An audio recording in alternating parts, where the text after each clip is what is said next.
അബൂബക്കറാണ് വിജയിക്കുന്നതെന്ന് മുത്തുനബി അവിടെന്ന് പറഞ്ഞത് വെറുതെയല്ല. അങ്ങനെയായിരുന്നു അബൂബക്കർ തങ്ങളുടെ ജീവിതം. അങ്ങനെയാ ഒരിക്കൽ അല്ലാഹുവിന്റെ പ്രവാചകൻ അവിടെന്ന് പറഞ്ഞു, സ്വഹാബാ,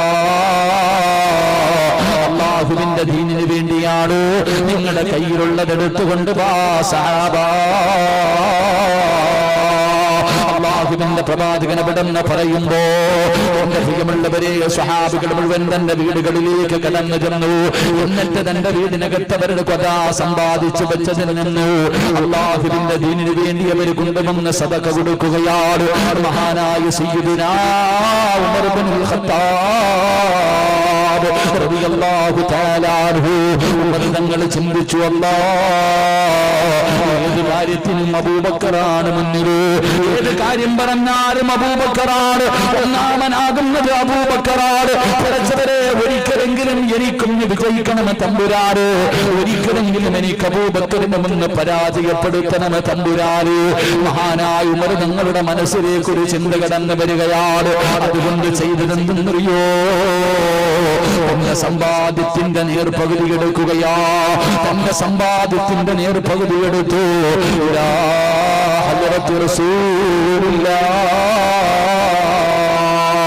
മുത്തുനബിയുടെ ചാരത്തേക്ക് കടന്നു ചെന്നു. അല്ലാഹുവിന്റെ റസൂലിന്റെ മുന്നിലേക്ക് കൊണ്ടുവച്ചു. പ്രവാചകൻ ചോദിക്കുന്നു, ഉമറേ, ഇനി എന്താണ് നിന്റെ വീട്ടിലുള്ളത്? യാ റസൂലല്ലാഹ്, എന്റെ സമ്പാദ്യത്തിന്റെ പകുതിയും ഇവിടെ കൊണ്ടുവന്ന് കൊന്നു നബിയേ. തന്റെ സമ്പാദ്യത്തിന്റെ പകുതിയും കൊണ്ടുവന്നു കൊടുത്തു. ഉമർ തങ്ങളെ കാത്തു നിൽക്കുകയാണ്. അബൂബക്കർ തങ്ങൾ വരുന്നതും കാത്ത്, അബൂബക്കർ വരുന്നതും കാത്ത് ഉമർ തങ്ങളെ കാത്തു നിൽക്കുകയാ. എല്ലാവരും വന്നു. അവസാനം വരുന്നത് സയ്യിദുനാ അബൂബക്കർ സിദ്ദീഖ് റളിയല്ലാഹു തആല അൻഹു. നിങ്ങൾ ഓടി വരികയാണ്. അല്ലാഹുവിന്റെ പ്രവാചകന്റെ ചാരത്ത് വന്ന് നിൽക്കുകയാണ്. അബൂബക്കറിന്റെ മറുപടി കേൾക്കാൻ തന്റെ കയ്യിലുള്ളത് കൊണ്ട് വന്ന മുത്തുനബിയുടെ മുന്നിൽ കൊണ്ട് വെച്ചു കൊടുത്തു. അല്ലാഹുവിന്റെ റസൂൽ ചോദിക്കുന്നു, അബൂബക്കറേ, ഇനി വീട്ടിലെന്ത് ബാക്കിയുണ്ട് അബൂബക്കറേ? അബൂബക്കർ റളിയല്ലാഹു തആല അൻഹു അവിടെന്ന് പറഞ്ഞു, യാ റസൂലല്ലാഹ്, അല്ലാഹുവും അവന്റെ പ്രവാചകനും ഉണ്ട് നബിയേ. അല്ലാഹുവും അവന്റെ റസൂലുമല്ലാതെ ഇനി എന്റെ വീടിന്റെ അകത്തൊന്നുമില്ല. വീടിന്റെ അകത്തുള്ളത് മുഴുവനും ഞാൻ തന്ന നബിയേ. എല്ലാം കൊണ്ടുവന്ന് കൊടുത്തിരിക്കുകയാ. അവര് മനസ്സാടാ ചെറുപ്പക്കാരാ, അവര് മനസ്സാടാ ചെറുപ്പക്കാരാ. അതുകൊണ്ടാണ് മുത്തുനബി പറഞ്ഞത്, എന്റെ അബൂബക്കറിന്റെ ഈമാനിന്റെ മുന്നിൽ തോറ്റുപോകുമെന്ന്. അതാ തോറ്റതാരാ? അല്ലാഹുവിന്റെ റസൂല് പറഞ്ഞില്ലേ, ലൗകാന നബിയ്യുന ഉമർ ഇബ്നുൽ ഖത്താബ്, എനിക്ക് ശേഷം ഒരു പ്രവാചകൻ ഉണ്ടാകുമായിരുന്നെങ്കിൽ അത് ഉമറാകുമായിരുന്നു എന്ന് മുത്തുനബി പോലും പറഞ്ഞ ആ ഉമർ ഇബ്നുൽ ഖത്താബ് തങ്ങൾ പോലും തോറ്റുപോയെങ്കിൽ എന്റെ പ്രിയമുള്ളവരെ, മത്സരിച്ചത് അതിനു വേണ്ടിയായിരുന്നടാ ചെറുപ്പക്കാരാ. അവര് മത്സരിച്ചത് അതിനു വേണ്ടിയായിരുന്നു, നല്ലത് ചെയ്യുന്നതിന് വേണ്ടിയായിരുന്നു. ഒരുപാട് ചരിത്രങ്ങൾ നമുക്കറിയുമല്ലോ. മഹാനായ നബി മുഹമ്മദ് മുസ്തഫ സല്ലല്ലാഹു അലൈഹി വസല്ലമ തങ്ങൾ നോക്കുമ്പോ സുബഹി നമസ്കാരം കഴിഞ്ഞ് പള്ളിയിൽ നിന്നൊരു സ്വഹാബി ഇറങ്ങി ഓടുകയാണ്. എല്ലാ ദിവസവും പടച്ചവരെ സുബഹി നമസ്കാരം കഴിഞ്ഞാൽ അവിടെ ഇരുന്ന് ദിക്റുകളും ദുആകളും ചെയ്യാറില്ല. ഒരു സ്വഹാബി ഇറങ്ങി ഓടുകയാ. അല്ലാഹുവിന്റെ പ്രവാചകൻ ഈ കാഴ്ച ഇങ്ങനെ കാണുകയാണ്. അല്ലാഹുവിന്റെ റസൂൽ നോക്കുമ്പോ എല്ലാ ദിവസവും പള്ളിയിൽ നിന്ന് അതാ ഒരു സ്വഹാബി ഇറങ്ങി പോകുകയാണ്. അല്ലാഹുവിന്റെ റസൂൽ ഈ കാഴ്ച കുറേ ദിവസം കൊണ്ട് കാണുന്നുണ്ട്. അവസാനം ഒരു ദിവസം അല്ലാഹുവിന്റെ റസൂൽ ചോദിക്കുന്നു, അബൂ ദുജാനാ, എന്തേ നീ പള്ളിക്കകത്ത് നിന്ന് വെപ്രാളത്തിൽ ഓടുന്നത്? നിനക്കൊന്നും അല്ലാഹുവോട് ചോദിക്കാറില്ലേ? നിനക്ക് ദുആ ചെയ്യാറില്ലേ? പറയാനൊന്നുമില്ലേ അബൂ ദുജാനാ? എന്തിനാണ് നീ വെപ്രാളത്തിൽ എന്നും ഇങ്ങനെ എഴുന്നേറ്റ് ഓടുന്നതെന്ന് ലോകത്തിന്റെ നേതാവ് ചോദിക്കുമ്പോ അബൂ ദുജാന റളിയല്ലാഹു തആല അൻഹു പറയുകയാ, യാ റസൂലല്ലാഹ്, അല്ലാഹുവിന്റെ നബിയേ, ഞാനൊരു പാവപ്പെട്ടവനാണെന്നറിയുമല്ലോ നബിയേ. എന്റെ കുടുംബ പശ്ചാത്തലങ്ങൾ അറിയുമല്ലോ നബിയേ. അല്ലാഹുവിന്റെ പ്രവാചകനോട് പറയുകയാണ്, നബിയെ ഞാൻ ഓടുന്നത് എന്തിനെന്നറിയോ? എന്റെ അയൽവാസിയുടെ വീട്ടിൽ ഈന്തപ്പന മരമുണ്ട് നബിയേ, അതിന്റെ ഒരു ഭാഗം എന്റെ വീട്ടിലേക്ക് ചാഞ്ഞു നിൽക്കുകയാ. അല്ലാഹുവേ, അതിന് ഈത്തപ്പഴം പാകമായി നിൽക്കുകയാണ്. രാത്രി അതിലെ പഴങ്ങൾ എന്റെ വീടിന്റെ മുന്നിൽ വീഴാറുണ്ട്.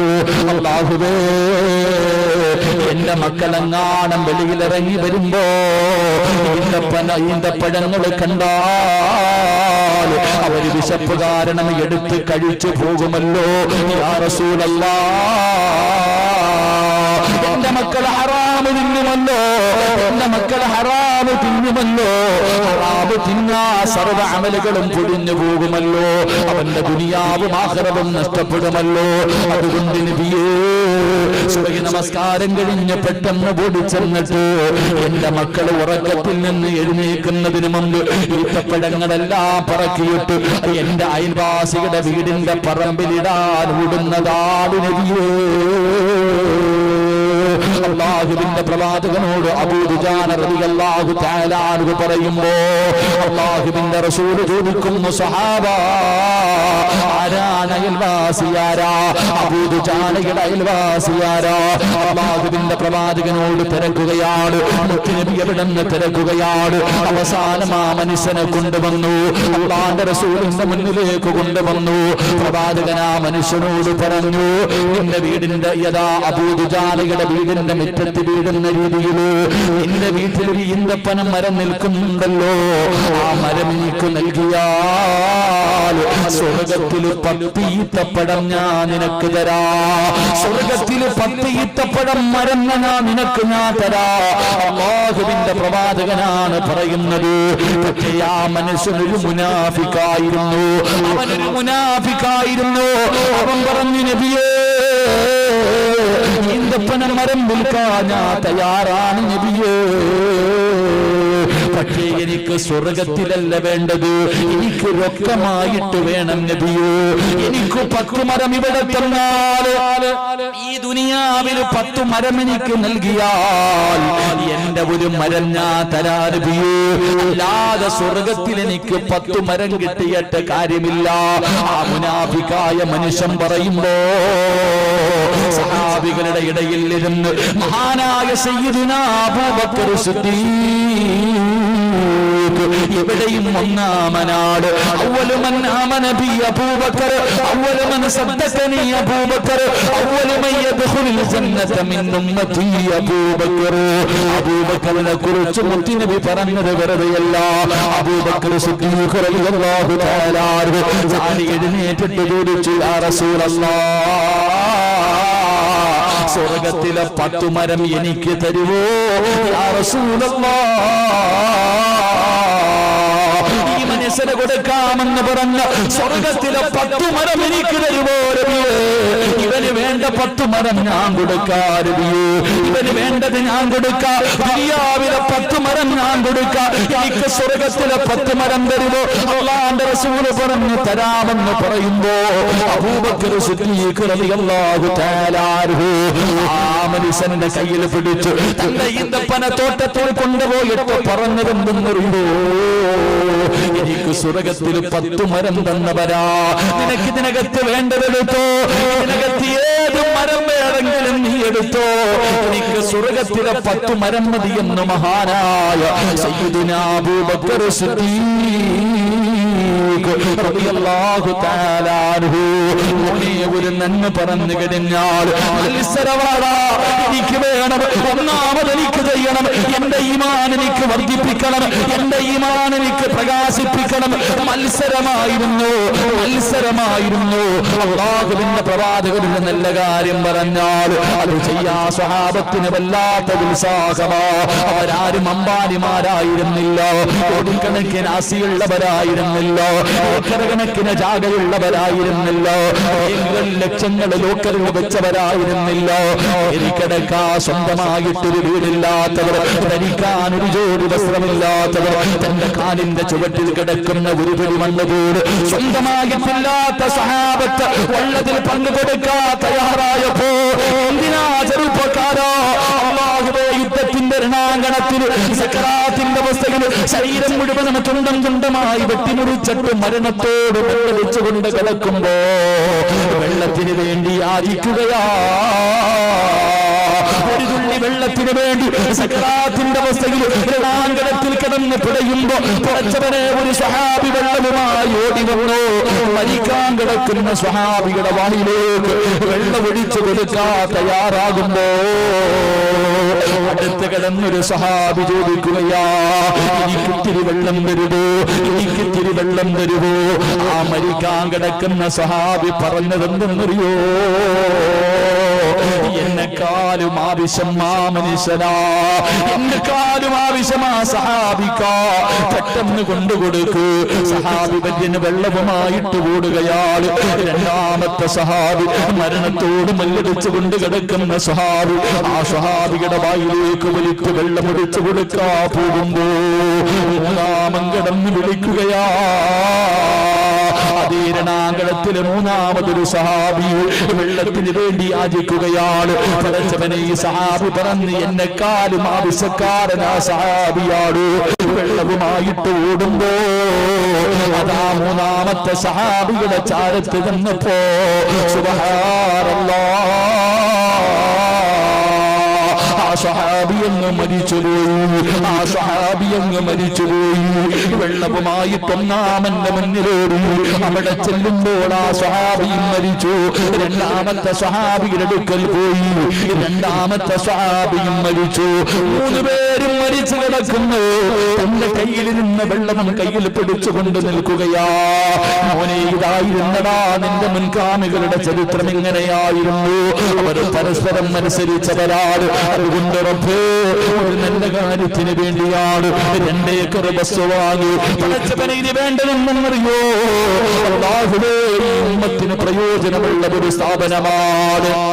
ഉമ്മത്തിന് പ്രയോജനപ്പെടുത്താൻ കഴിയുന്ന അല്ലാഹുവേ ഒരു സ്ഥാപനം പണിയുന്നതിന് വേണ്ടിയാ സംഘാടകർ ബക്കറ്റുമായിട്ട് നിങ്ങളുടെ മുന്നിലേക്ക് വരികയാ. കൈകെട്ടിയിരിക്കല്ലേ ചെറുപ്പക്കാരാ, കൈകെട്ടിയിരിക്കല്ലേ വാപ്പാ. നല്ലത് ചെയ്യാൻ പറയുമ്പോ നിനക്ക് വല്ലാത്ത മടിയാ. പൈസ കൊടുക്കാൻ പറയുമ്പോ നിനക്ക് വല്ലാത്ത മടിയാ. ബക്കറ്റ് മുന്നിൽ വരുമ്പോ നിങ്ങളിൽ പലരും ഉറക്കം നടിക്കാറുണ്ട്, പലരും തലകുനിച്ചിരിക്കാറുണ്ട്. എന്റെ പ്രിയമുള്ള സഹോദരങ്ങള്, എന്തിനാ സദഖ കൊടുക്കാൻ പറഞ്ഞത്? അല്ലാഹുവിക്ക് പൈസ ഇല്ലാഞ്ഞിട്ടല്ല. അല്ലാഹുവിന്റെ കയ്യിൽ നിന്നെക്കാളും പണമുണ്ട്. നിന്റെ 10 രൂപ കിട്ടിയിട്ട് അല്ലാഹുവിനൊന്നും നേടാറില്ല. നേട്ടം നിനക്കല്ലേ. അസ്സദഖത്തു റദ്ദുൽ ബലാ. വിപത്തുകൾ തട്ടി മാറ്റാൻ സദഖയ്ക്ക് കഴിയുമെന്ന് മുത്തുനബി പറഞ്ഞില്ലേ? മോനെ, വിപത്തുകൾ തട്ടി മാറ്റാൻ സദഖയ്ക്ക് കഴിയുമല്ലോ. ലക്ഷങ്ങൾ കൊടുത്താൽ മാറാത്ത രോഗം മാറ്റാൻ. അല്ലാഹുവേ, ക്യാൻസർ പനി പടരുന്നത് പോലെ പടരുന്ന കാലമാണല്ലോ. ക്യാൻസർ എന്ന് പറയുന്ന രോഗം വന്നാ നിന്റെ വീടും നിന്റെ പറമ്പും നിന്റെ ജാഗയും നിന്റെ സ്വർണവും എല്ലാം വിറ്റ് ചികിത്സിച്ചാലും മാറുവോടാ ചെറുപ്പക്കാരാ. എന്തേ ചിന്തിക്കാത്തത്? പഠിച്ചവരെ, ഇന്ന് ഞാൻ ഈ വാദിന്റെ സദസ്സിലേക്ക് കടന്നു വരുമ്പോ കോഴിക്കോട് മെഡിക്കൽ കോളേജിന്റെ ക്യാൻസർ വാർഡിൽ കിടക്കുന്ന 28 വയസ്സുള്ള ചെറുപ്പക്കാർ, അവന്റെ കുടുംബക്കാര് വല്ലാത്ത കരച്ചലാ. 28 വയസ്സേ പിള്ളടാ പുണ്യമോര്. ഭാര്യ പ്രസവിച്ചിട്ട് 74 ദിവസം. അല്ലാഹുവേ, 70 ദിവസം കഴിഞ്ഞിട്ടേ ഉള്ളൂ എന്റെ പ്രിയപ്പെട്ട ഭാര്യതാ പ്രസവിച്ചിട്ട്. മോനെ, ക്യാൻസർ എന്ന് പറയുന്ന രോഗം പിടിച്ചിട്ട് റബ്ബേ, ഒരു തുള്ളി വെള്ളം പോലും ഇറക്കാൻ കഴിയുന്നില്ല. കൂടപ്പിറപ്പുകൾ കരയുന്ന ഉസ്താദേ, സംസം വെള്ളം പോലും എന്റെ സഹോദരന്റെ വായിലൊഴിച്ചു കൊടുക്കുമ്പോ അവന് കുടിക്കാൻ കഴിയുന്നില്ല ഉസ്താദ്. ഡോക്ടർമാര് പറഞ്ഞത് അറിയിക്കേണ്ടവരെ അറിയിച്ചു കൊള്ളാരാ, അറിയിക്കേണ്ടവരെ അറിയിച്ചു കൊള്ളാരാ. കോഴിക്കോട് മെഡിക്കൽ കോളേജിന്റെ ക്യാൻസറിന്റെ വാർഡിൽ കിടന്ന ചെറുപ്പക്കാരൻ നിലവിളിക്കുകയാ. പടച്ചവനെ, ഇന്ന് വായന ഇങ്ങോട്ട് കിടന്നു വരുമ്പോ പടച്ചവനെ, തിരൂരെന്ന് പറയുന്ന സ്ഥലത്ത് നിന്നൊരു പെങ്ങള് വിളിച്ചു, ഉസ്താദേ, എന്റെ ഉമ്മയുടെ വയറിലെ ക്യാൻസറാ. മലം വെളിയിൽ പോകുന്നില്ല ഉസ്താദ്. എന്റെ ഉമ്മയുടെ ശരീരത്തിൽ നിന്ന് മലം വെളിയിലേക്ക് പോകുന്നില്ല. എന്റെ ഉമ്മയുടെ വയറങ്ങ് വീർക്കുകയാണ്. എന്റെ ഉമ്മ കിടന്ന് നിലവിളിക്കുകയാ. എന്റെ ഉമ്മ കിടന്ന് നിലവിളിക്കുകയാ. സഹിക്കുന്നില്ല ഉസ്താദ്, സഹിക്കുന്നില്ല ഉസ്താദ്. പടച്ചവനെ പൊന്നുമോന്, ഇതുപോലെയുള്ള രോഗങ്ങളെ തട്ടിമാറ്റാൻ ഏത് മരുന്നിനാ കഴിയുക? ഏത് ഡോക്ടറിനാടാ കഴിയുക? ഏത് പണത്തിനാടാ കഴിയുക? കരുണക്കടലായ അല്ലാഹ്, 28 വയസ്സുള്ള ചെറുപ്പക്കാർ 70 ദിവസം പ്രായമുള്ള കുഞ്ഞിന്റെ വാപ്പയാണ് റബ്ബേ. കരുണ കാണിക്കണേ അല്ലാഹ്, കരുണ കാണിക്കണേ അല്ലാഹ്. അവരുടെ രോഗത്തിന് ശിവ കൊടുക്കണേ അല്ലാഹ്. ആ കുടുംബത്തിന് സമാധാനം കൊടുക്കണേ അല്ലാഹ്. അതുകൊണ്ട് എന്റെ പ്രിയപ്പെട്ടവരോട് പറയുകയാ, അത് തട്ടിമാറ്റാൻ സദഖയ്ക്ക് കഴിയും ചെറുപ്പക്കാരാ. ആ രോഗമെന്ന് മാറ്റിക്കളയാറ്, ആ രോഗമെന്ന് മാറ്റാൻ കഴിയുന്ന മരുന്നാട് അസ്സദഖത്തുറത്തുൽ ബലാ. സദഖയ്ക്കത് മാറ്റിക്കഴിയുമെന്നാണ് എനിക്ക് മുമ്പ് പ്രഭാഷണം നടത്തിയ ഉസ്താദ് ഒരു കുടുംബത്തിലെ 3-4 പേര് ഒറ്റയടിക്ക് പോയ ചരിത്രം പറഞ്ഞല്ലോ. അല്ലാഹുവേ, എല്ലാവരും പെട്ടെന്ന് പോയി കഴിഞ്ഞാൽ ഇതുപോലെയുള്ള വിപത്തുകൾ എനിക്കോ നിങ്ങൾക്കോ താങ്ങാൻ കഴിയുന്നതാണോ? വന്നതിന് ശേഷം നിലവിളിച്ചിട്ട് കാര്യമില്ല, നെഞ്ചത്തടിച്ചിട്ട് കാര്യമില്ല. അതുകൊണ്ട് തട്ടിമാറ്റാനുള്ള ഏക വഴിയായി ബക്കറ്റ് നിന്റെ മുന്നിലേക്ക് വരുന്നത്. ഒരു മടിയും വേണ്ട, ഉറക്കം നടിക്കല്ല്, ഉള്ളതിൽ പങ്കുകൊടുക്കൂ. ഒന്ന് മത്സരിക്കാൻ കഴിയോ? ഒന്ന് മത്സരിക്കാൻ കഴിയോ? ഉസ്താദേ, ഏറ്റവും വലുത് ഞാനാണ് കൊടുക്കേണ്ടത്. എന്റെ കയ്യിലുള്ളതിൽ ഏറ്റവും നല്ലത് ഞാൻ കൊടുക്കാം. പടച്ചവനെ, മനസ്സറിഞ്ഞുകൊണ്ട് കയ്യിൽ ഇരിക്കുന്നതിലൊരു പങ്ക് കൊടുക്കാൻ കഴിയോ? അല്ലാഹുവേ, ആരെല്ലാം മനസ്സറിഞ്ഞുകൊണ്ട് ഒരു നല്ല സദഖ കൊടുക്കുന്നു, ഇവരെ നീ കൈവിടല്ലേ അല്ലാഹ്, ഇവരെ നീ കൈവിടല്ലേ അല്ലാഹ്. മരിക്കാൻ കിടക്കുന്ന സമയത്ത് സക്കറാത്തിന്റെ അവസ്ഥയിൽ കിടന്ന മരണവേദന സഹിക്കാൻ കഴിയാതെ അതാ പിടഞ്ഞുകൊണ്ടിരിക്കുമ്പോ സദഖ കൊടുത്തവർക്ക് ലാ ഇലാഹ ഇല്ലല്ലാഹ് എന്ന് പറയാനുള്ള ഭാഗ്യം കൊടുക്കണേ അല്ലാഹ്. അത് പറയാനുള്ള ഓർമ്മ കൊടുക്കണേ അല്ലാഹ്. അത് പറയാ അവരുടെ നാവിന് ശക്തി കൊടുക്കണേ അല്ലാഹ്. ഈ സദഖ അതിനൊരു സബബാക്കണേ റബ്ബേ. അല്ലാഹു സ്വീകരിക്കുമാറാകട്ടെ. എല്ലാവരും മനസ്സറിഞ്ഞിട്ടൊന്ന് മത്സരിച്ച് ഉസ്താദെ ഉണ്ടാക്കി വെച്ചിരിക്കുന്ന പൈസ മുഴുവനും മരുന്ന് വാങ്ങാൻ വേണ്ടി അല്ല, നല്ലതിന് വേണ്ടി കൊടുക്കാൻ ഇൻഷാ അല്ലാഹ് പോക്കറ്റ് എടുക്കുക. സംഘാടകർ എല്ലാവരും ഒന്ന് പോക്കറ്റ് കൈയിടും ഇൻഷാ അല്ലാഹ്. ബിസ്മില്ലാഹിർ റഹ്മാനിർ റഹീം. എല്ലാവരും 3 സ്വലാത്ത് സല്ലല്ലാഹു അലാ മുഹമ്മദ്.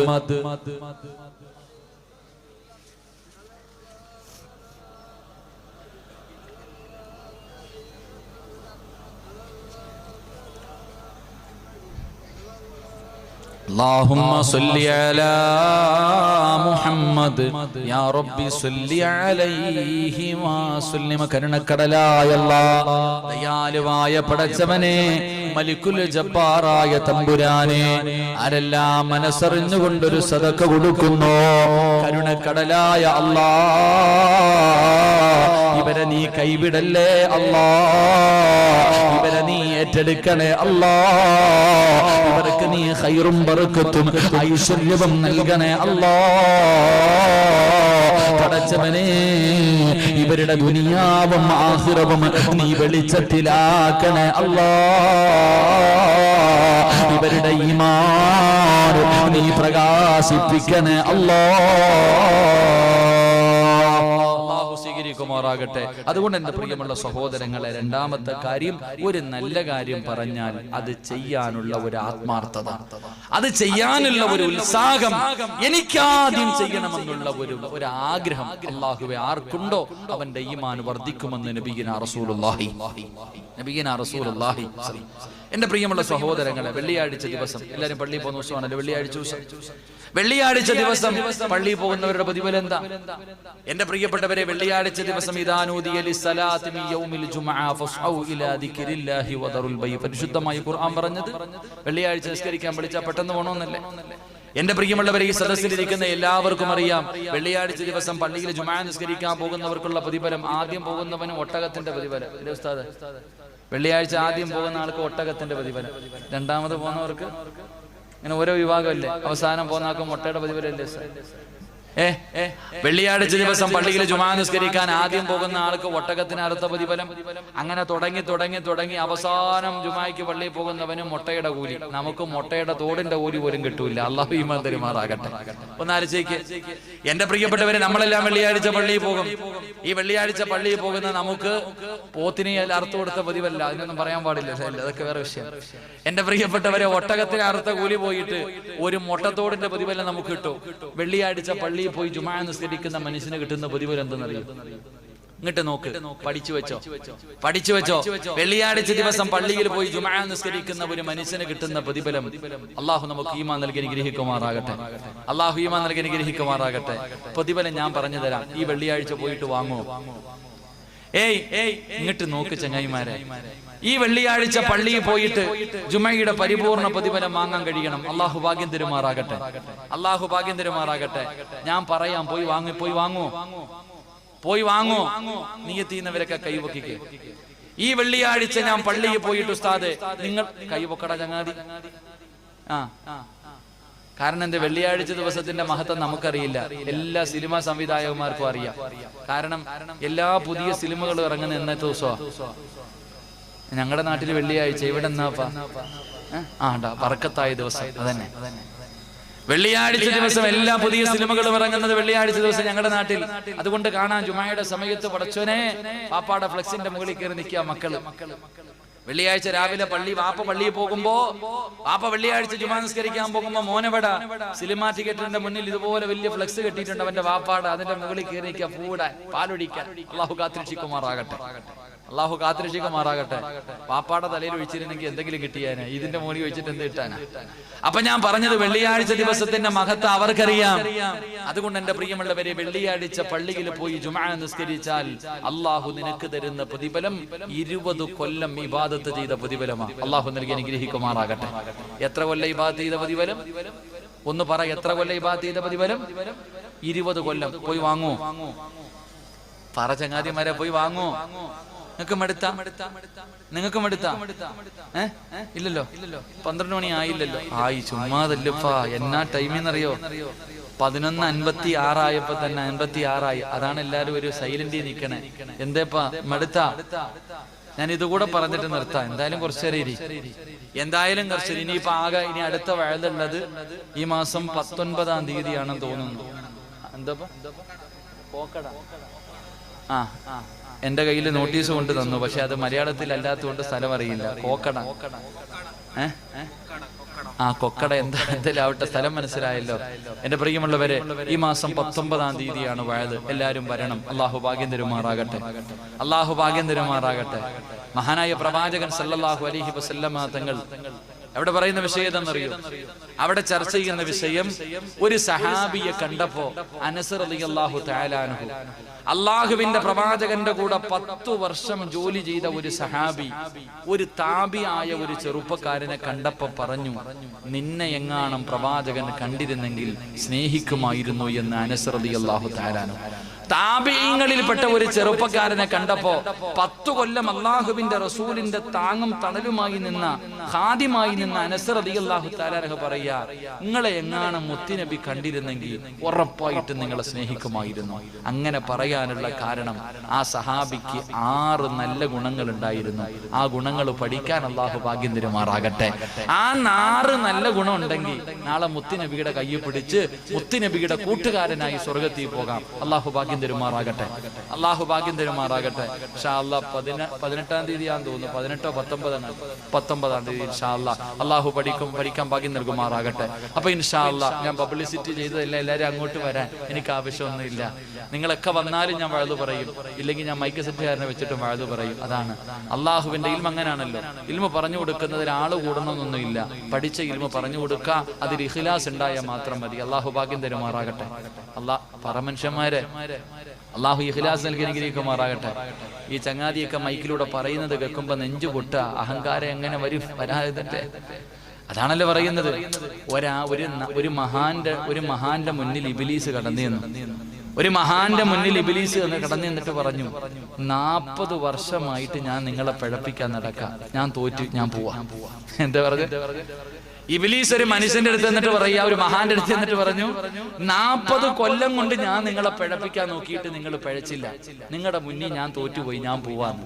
അപ്പൊ ആ മഹാൻ പറഞ്ഞ എന്തെന്നറിയോ? എടാ, ഇങ്ങനെ പറഞ്ഞാലും എനിക്ക് അഹങ്കാരം ഉണ്ടാവത്തില്ല. ഇങ്ങനെ പറയുമ്പോ മനുഷ്യന് തോന്നുമല്ലോ, എടാ എന്റെ മുന്നിൽ ശൈത്താൻ തോറ്റല്ലോ എന്ന് വെച്ചപ്പോ അഹങ്കാരം തോന്നാം. അതുകൊണ്ട് അപ്പോഴും പറഞ്ഞത് നീ പറഞ്ഞാലും എനിക്ക് ഉണ്ടാകില്ല എന്ന്. അതുപോലെ ചിലതൊക്കെ പറയുമ്പോ അർശന്റെ മോളിൽ കയറ്റുമ്പോ ഇത്തിരി താഴെയൊക്കെ വെക്കാൻ എങ്ങനെയൊക്കെ പറയണ്ട. അള്ളാഹു നമുക്കൊക്കെ അഹങ്കാരം അള്ളാഹു തരാതിരിക്കുമാറാകട്ടെ. അള്ളാഹു അഹങ്കാരികളെ തൊട്ട് കാക്കുമാറാകട്ടെ. അപ്പൊ ജുമാ നിസ്കരിച്ചാൽ കിട്ടുന്ന പ്രതിഫലം ഒന്ന് പറഞ്ഞ, എത്ര കൊല്ലത്തെ ഇബാദത്ത് അള്ളാഹു നൽകി അനുഗ്രഹിക്കുമാറാകട്ടെ. ഈ ആഴ്ച പോയി വാങ്ങുന്ന നിയത്ത് ചെയ്യുന്നവരൊക്കെ കൈവക്ക്. പൊക്കിക്കേ. അൽഹംദുലില്ലാഹ്. ഉസ്താദ്, ഖത്തീബ് ഉസ്താദ് ആരാ ഇവിടുത്തെ? നോക്കിയോ, ഇന്ന് പള്ളി നിറയും. നിങ്ങൾ ചെല്ലുമ്പോഴത്തേക്ക്, നിങ്ങൾ വെള്ളിയാഴ്ച പള്ളിക്കകത്ത് ചെല്ലുമ്പോഴത്തേക്ക് നിറയും ഇല്ലയോ എന്നപ്പ അറിയാം. അള്ളാഹു ഈമാൻ നൽകുമാറാകട്ടെ. എന്റെ പ്രിയമുള്ള സഹോദരങ്ങളെ, ചരിത്രത്തിൽ കാണാം അബുൽ ഖാസിം ജുനൈദുൽ ബഅദാദി റളിയല്ലാഹു തആല അൻഹു മഹാനവറുകളുടെ ചരിത്രം. ജുനൈദുൽ ബഅദാദി റളിയല്ലാഹു തആല അൻഹു മഹാനവറുകൾ വെള്ളിയാഴ്ച പള്ളിയിൽ പോകുമ്പോൾ ഒരു മനുഷ്യൻ അള്ളാഹു കൊടുക്കുന്ന പ്രതിഫലത്തെ കുറിച്ച് പറയുന്നത് കേട്ടപ്പോൾ അവിടെ നിന്ന് ചിന്തിച്ചു, അള്ളാഹുവേ, എനിക്ക് ഈ പ്രതിഫലം വേണം. വെള്ളിയാഴ്ച ഒന്നാമത് പള്ളിയിൽ പോയ മനുഷ്യന്റെ പ്രതിഫലം എനിക്ക് വേണം. അങ്ങനെ വെള്ളിയാഴ്ച നേരത്തെ പള്ളിയിൽ പോയി നോക്കുമ്പോ പള്ളിക്കകത്ത് ആരുമില്ല. ജുനൈദുൽ ബഅദാദി റളിയല്ലാഹു തആല അൻഹു പള്ളിക്കകത്തിരുന്ന് ചിന്തിച്ചു, അല്ലാഹു, അപ്പോൾ ഒന്നാമത് വന്ന പ്രതിഫലം എനിക്കായിരിക്കും. ഇങ്ങനെ ചിന്തിച്ചു കൊണ്ടിരിക്കുമ്പോ അതാ പള്ളിക്കകത്ത് നിന്ന് ഒരു അശരീരി കേൾക്കുകയാണ്, ഖദ് സുബിഖത്ത് അബുൽ ഖാസിം. അവിടെ നിന്ന് പറഞ്ഞു, നിങ്ങളെക്കാളും പ്രതിഫലവുമായിട്ട് ആള് പോയി. ജുനൈദുൽ ബഅദാദിയോട് അവിടെ നിന്ന് പറഞ്ഞു കൊടുത്തു, മഹാനവറുകളോട് അവിടെ അശരീരി കേട്ടോ, നിങ്ങളെക്കാളും മുമ്പേ ഒരാൾ പള്ളിയിൽ വന്നിട്ട് പ്രതിഫലം വാങ്ങി. അള്ളാഹുവേ, മഹാനവറുകൾ ചിന്തിച്ചു, പടച്ചവൻ, അപ്പൊ ഈ ആഴ്ച പോയി, എന്നെക്കാളും മുമ്പേ ആരോ വന്നിട്ടുണ്ട്, അടുത്ത വെള്ളിയാഴ്ച ഇത്തിരി നേരത്തെ വരാമെന്ന് കരുതിയിട്ട് പിറ്റേ വെള്ളിയാഴ്ച ഇത്തിരി കൂടെ നേരത്തെ പോയി. 11 മണിക്ക് 10 മണിക്ക് പോയിരുന്ന ആള് പിറ്റേ വെള്ളിയാഴ്ച ഒരു 8:30 ആയപ്പോഴേ പോയി പള്ളിക്കകത്തിരുന്നു. നോക്കുമ്പോ പള്ളിക്കകത്ത് ആരുമില്ല. ജുനൈദുൽ ബഅദാദി തങ്ങൾ ചിന്തിച്ചു, അള്ളാഹുവേ, എനിക്കായിരിക്കും ഈ വെള്ളിയാഴ്ച ഒന്നാമത് വന്ന പ്രതിഫലം. അപ്പോഴും അവിടെ നിന്ന് വിളിച്ചു പറഞ്ഞു, ഖദ് സുബിഖത്ത് അബുൽ ഖാസിം. മഹാനവറുകളോട് പറഞ്ഞു, ഇന്നും ഒരാൾ മുന്നേ പോയി. അള്ളാഹുവേ, മഹാനവറുകൾ വിചാരിച്ചു, അടുത്ത വെള്ളിയാഴ്ച എങ്കിലും നേരത്തെ പോകാന്ന് വിചാരിച്ചിട്ട്, അനിയ ഒന്ന് വിളിയടവനെ, അടുത്ത വെള്ളിയാഴ്ച എങ്കിലും എനിക്ക് പ്രതിഫലം കിട്ടണമെന്ന് വിചാരിച്ചിട്ട് 3-ാമത്തെ വെള്ളിയാഴ്ച സുബഹിക്ക് പള്ളിയിൽ പോയതാ. അവിടെ തന്നെ അങ്ങിരുന്നു. 3-ാമത്തെ വെള്ളിയാഴ്ച പള്ളി സുബഹി നിസ്കരിക്കാൻ പോയിട്ട് അവിടെ തന്നെ അങ്ങിരുന്നു. കാരണം എന്ത്? എനിക്ക് ജുമയുടെ 1-ാമത്തെ പ്രതിഫലം വേണം. പള്ളിക്കകത്തിരിക്കുക. സുബഹിക്ക് പോയിട്ട് പിന്നെ വീട്ടിൽ പോയില്ല. മഹാനവറുകൾ പള്ളിക്കകത്തിരിക്കുമ്പോ അവിടെ നിന്ന് വിളിച്ചു പറഞ്ഞു, ഇന്നും പ്രതിഫലം നേരത്തെ ആള് കൊണ്ടുപോയി. അല്ലാഹുവേ, മഹാനായ ജുനൈദുൽ ബഅദാദി റളിയല്ലാഹു തആല അൻഹുവിനെ പള്ളിക്കകത്തിരുന്ന് ഒരു അശരീരി കേൾക്കുകയാണ്. ഖദ് സുബിഖത്ത് അബുൽ ഖാസിം, നിങ്ങളെക്കാളും മുമ്പേ ജുമയുടെ പ്രതിഫലവുമായിട്ട് ഒരു മനുഷ്യനെ കടന്നുപോയി. മഹാനവറുകൾ ചിന്തിച്ചു, ആദ്യത്തെ ദിവസം 10 മണിക്ക് വന്നു, 2-ാമത്തെ വെള്ളിയാഴ്ച 8:30 വന്നു, 3-ാമത്തെ വെള്ളിയാഴ്ച 4:30 പള്ളിയിൽ കയറിയതാ. സുബഹിക്ക് വന്നിട്ട് പോലും പടച്ചവര്, എന്നെക്കാളും മുമ്പേ ഈ പള്ളിക്കകത്ത് നിന്ന് പ്രതിഫലം വാങ്ങിയ മനുഷ്യനാരാ? മഹാനവറുകൾ കൽപ്പിതമായി പടച്ചവനെ അവിടെ നിന്ന് ദുആ ചെയ്തു. അല്ലാഹുവിന്റെ മുന്നിൽ ദുആ ചെയ്യുന്ന പടച്ചവനെ ആരാ? എനിക്കറിയണം തമ്പുരാനെ, എന്നെക്കാളും മുമ്പേ പ്രതിഫലം വാങ്ങിയ മനുഷ്യനാരാ? ആ സമയത്ത് പള്ളിയിൽ നിന്ന് അശരീരി കേൾക്കുകയാണ്, അല്ലദീ സബഖതുഹു വല്ലദീ യഖ്റുജു ഈ വെള്ളിയാഴ്ച 1-ാമത് പള്ളിയിൽ വന്ന പ്രതിഫലം കിട്ടിയ മനുഷ്യൻ ആരെന്നറിയണോ? എങ്കിലും പള്ളിക്കകത്തിരുന്നോ മഹാനവറുകളോട് പറഞ്ഞു കൊടുക്കുകയാണ്, അന്നേക്കാളും പ്രതിഫലം വാങ്ങിയ മനുഷ്യൻ ആരെന്നറിയണമെങ്കിൽ ഇന്ന് ജുമാ കഴിഞ്ഞ് പള്ളിയിൽ നിന്ന് ജനങ്ങൾ പിരിഞ്ഞു പോകുമ്പോ ഏറ്റവും അവസാനം പോകുന്ന മനുഷ്യന്റെ കയ്യിൽ പിടിച്ചിട്ട് ചോദിക്കൂ,